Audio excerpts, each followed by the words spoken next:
Director.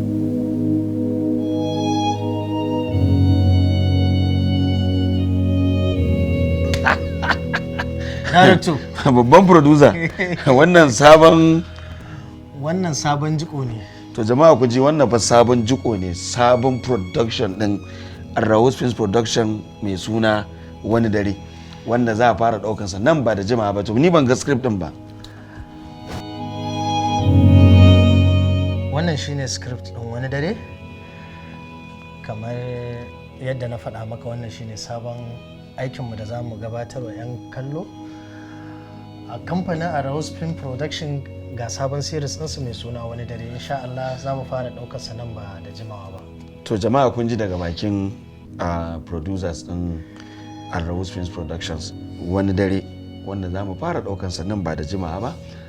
Sannan kuma za mu bayyana muku jaruman da wanda za su taka rawa a cikin wannan gagarumin shirin.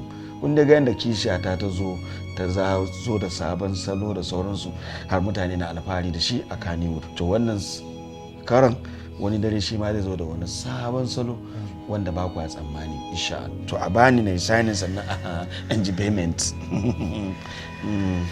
ko kuma muku na mu je maha. Ai yawa bari yi signing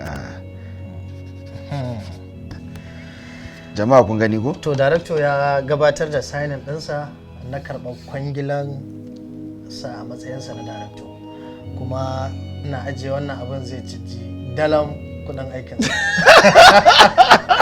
To jama'a kun gani Wani Dare, insha Allah za mu fara ɗaukansa nan ba da jimawa ba.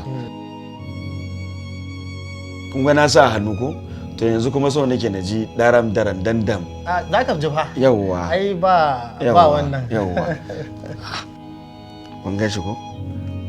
Wani Dare coming soon. Insha Allah. A presentation of AL-RAHUZ Films Productions.